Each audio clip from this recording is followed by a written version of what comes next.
It is great to have Smylie Kaufman with us. You can catch the Smylie Show right here on SportsGrid, and he's with us every week on C2C as we get ready for this week's event. Of course, the tour will be heading north of the border, the RBC Canadian Open, and we will get into that among some other things here with Smylie. Smylie, good to see you as always, my man. Good to have you back. We do have to start, though, in a bit of a tough way, of course. It was a rough weekend for the PGA Tour, and I know yourself and many other golfers out on the tour who knew Grayson Murray very well, who passed away at age 30 over the weekend. You put some posts out on social media, of course, of your relationship with him. A very, very tough weekend. Very sad, Smylie. Your thoughts on Grayson?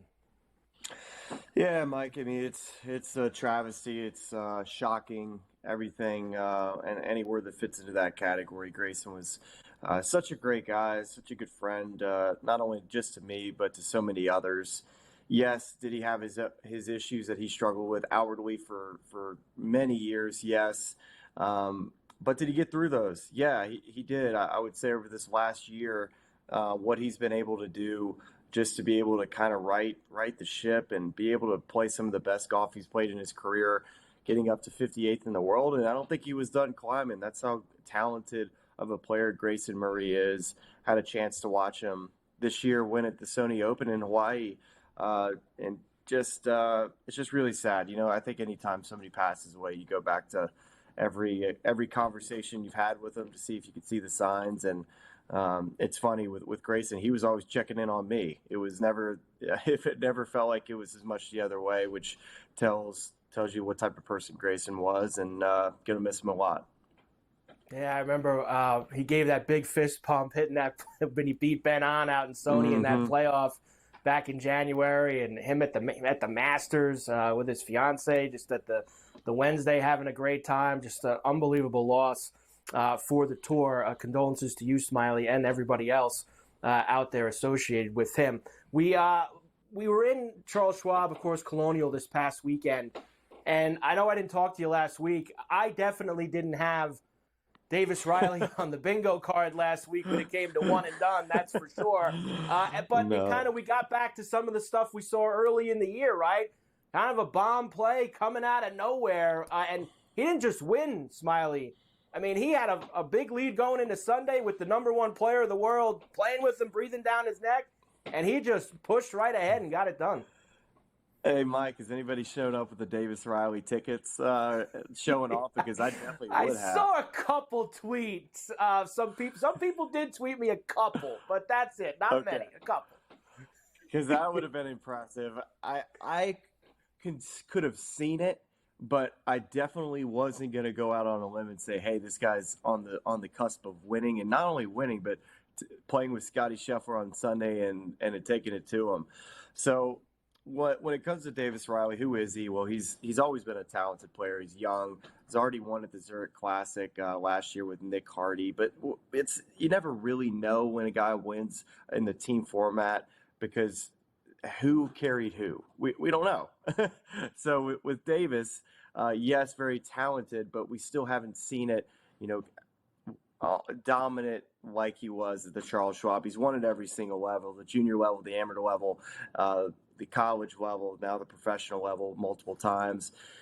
So with Davis Riley, I think it was surprising, but not shocking. The guy's got probably one of my most favorite golf swings on the PGA Tour. If you haven't seen it, go watch some slow-mos. It's beautiful. His technique is flawless. It looks like Adam Scott in the way in which he swings the golf club.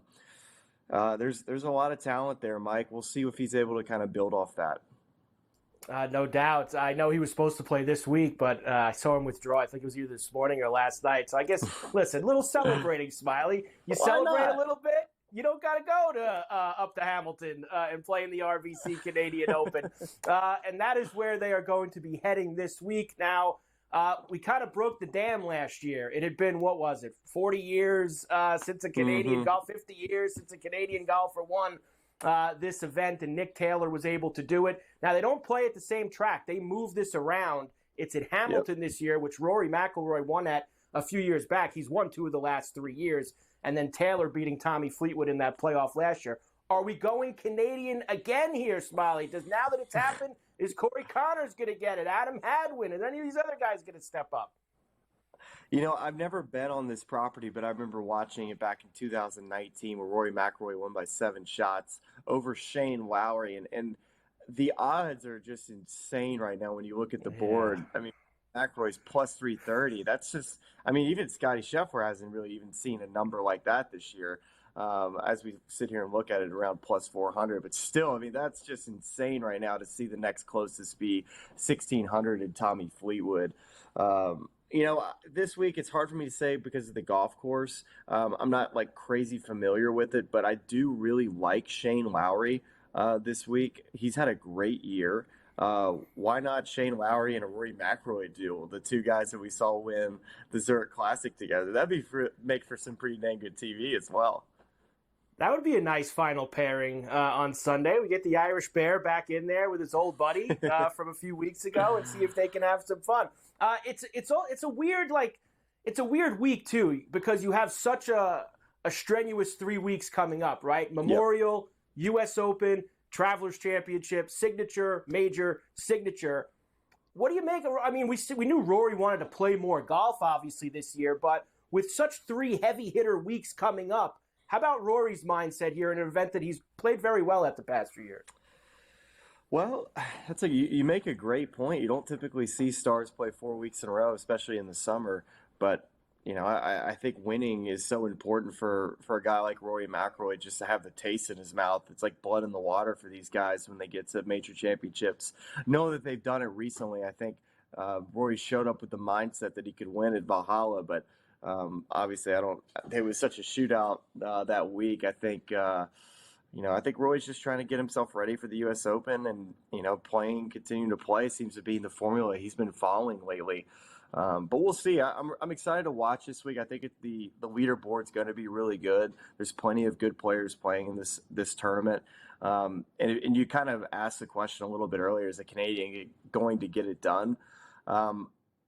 I would probably lean on Mackenzie Hughes as like my favorite of those guys this week. I just love watching this guy putt. But I tell you what, the Canadians have been playing really well. You got Nick Taylor, Mackenzie Hughes, Taylor Pendrith already won this year. Adam Hadwin got tackled last year as Nick Taylor is the defending champions. It'd be tough for me to pick who of those 4 guys is going to have the best week. But Mackenzie Hughes to me is the guy that I'm kind of circling.